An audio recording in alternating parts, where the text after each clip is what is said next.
Olá! Tudo bem com vocês? Sejam bem-vindos para mais um vídeo no meu canal. E agora eu vou lançar a braba. Vou dar uma mudada aqui. Não mudada. Eu sempre gostei muito de conteúdo de true crime, né? Casos criminais. E agora eu resolvi fazer o seguinte. Vou juntar o true crime com os dicas da Gabi, certo? Então, como que eu vou fazer? Eu vou pegar séries documentais ou filmes documentais sobre crimes e vou colocar aqui, contar a história do que tá acontecendo e eu indico de onde eu tirei esse conteúdo, certo? Então, eu não vou pegar pesquisas de outros sites, de outras coisas. Eu vou falar sobre o documentário que eu assisti e dar informação. Vai ter spoiler? Vai ter spoiler. Mas eu espero que vocês curtam. Então vamos pro primeiro true crime deste canal.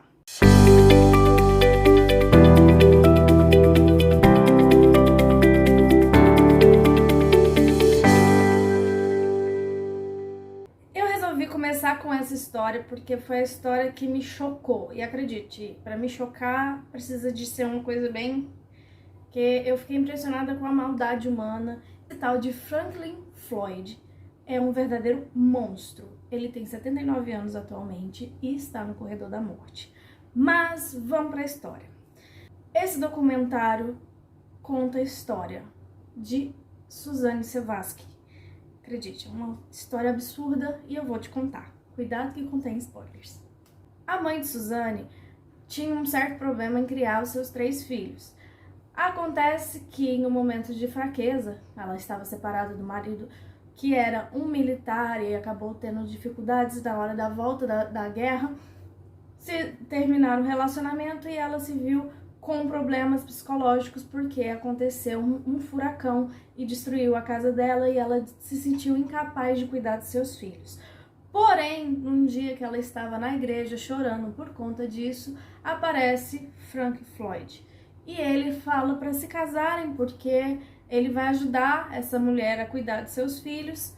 Só que em um certo dia, com dificuldades financeiras, ela foi a uma farmácia comprar fralda, só que passou um cheque sem fundo e foi presa por um mês. E neste período, Frank foi lá, capturou, sequestrou os filhos dessa mulher e levou os 2 mais novos para um abrigo e ficou com a Suzanne. Depois disso, eles passaram a se chamar de Sharon e Warren Marshall e eram considerados pai e filho. Durante esse período, Suzanne vivia normalmente indo para a escola, entre outras coisas, mas seus colegas de sala percebiam uma certa diferença no tratamento do pai com a Suzanne. E quando a Suzanne já estava na sua adolescência, ela chamou uma amiga para dormir em sua casa, só que a casa não tinha portas, eram lençóis que separavam os cômodos, e o Frank foi e entrou no quarto com uma arma, e a menina ficou completamente apavorada e ele disse que ia voltar, e elas estavam se trocando. E além disso, a colega de sala da Sharon, Suzanne, achou estranho porque ele dava lingeries sensuais para ela.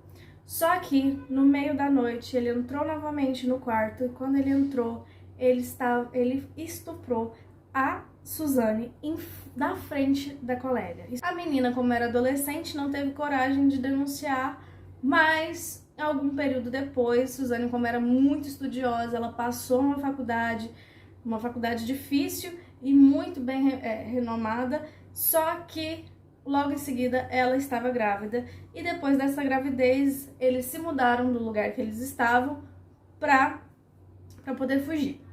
Então nunca mais se ouviram falar de Sharon. Depois disso, com a Suzanne numa idade mais avançada, Frank resolveu se casar com ela. Então agora eles se passaram a chamar Tonya Hughes e Clarice Hughes, com um filho, Michael, junto, né? E ali ela começou a ser usada como moeda de troca, como alcance de dinheiro para o Frank. Ela era uma stripper e se prostituía porque o Frank pedia. Nesse período, uma colega de trabalho de Sharon foi violentamente assassinada. E aí eles mudaram rapidamente mais uma vez. Continuaram se mudando até que chegou no dia em outra boate e lá foi aonde, infelizmente, Suzane perdeu a vida. Conviveu com esse homem durante a vida toda dela como uma escrava, certo? E no momento que ela se viu grávida, se viu com o filho, que ela queria ter o filho, ela vivia mais presa ainda a ele, porque ela não podia fazer nada com o filho, porque ela tinha medo de deixar o filho com ele. E aí foi que provavelmente ela deve ter tentado fugir e ela foi morta pelo Frank. Logo depois disso, ela foi morta. O Frank lutou para poder ter a guarda do Michael, filho da Tonya. Só que quando na justiça fizeram um teste, descobriu-se que o Michael não era filho dele, então ele perdeu o direito de lutar por ele e ele foi para adoção com um casal que amava ele. Só Frank foi lá e sequestrou o Michael junto com o diretor. O diretor foi encontrado amarrado numa árvore e o Michael não foi encontrado depois. Em 95, Frank foi preso pelo sequestro e provavelmente assassinato de Michael. E depois foi se descobrir quem era a Tonya, quem era a Sharon.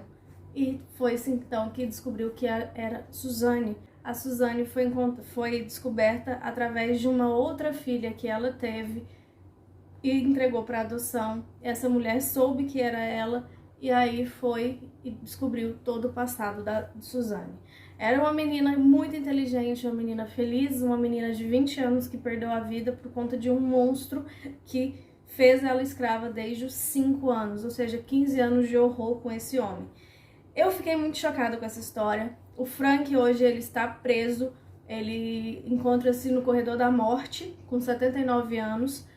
É uma história que me chocou assim, do tanto que ele pegou desde raptar a criança. E a mãe não ia atrás, porque a mãe...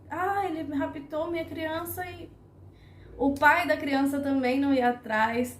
Aí depois tem coisas assim que me deixaram chocadas, como se... me livrei, tá bom, né? E é uma história muito chocante, é uma história de muita maldade, de muito desprezo. E ele realmente disse que matou mesmo o Michael. Disse que deu um tiro na cabeça, mas ninguém encontrou o corpo do Michael, infelizmente. É uma história chocante, é uma história que, claro que no documentário tá muito bem escrito, tá muito bem elaborado. Eu coloquei aqui na linha do tempo certinho para entender melhor. Eu assisti assim o documentário pensando, meu Deus, não é possível que pode piorar. E pode piorar, pode piorar. Vocês viram nessa história, nesse resumo que eu fiz, mas é um documentário que eu achei bem feito. Netflix acerta em alguns documentários e erra em outros, mas esse eu achei muito bacana. Bacana o documentário, não a história, porque a história é horrível. Espero que vocês tenham gostado, claro, não da história, mas do novo formato, dessa nova linha que eu vou seguir. Coloca nos comentários o que você achou, não deixa de se inscrever, me ajuda, né? Dá o like aí que ajuda muito, compartilha e... até a próxima!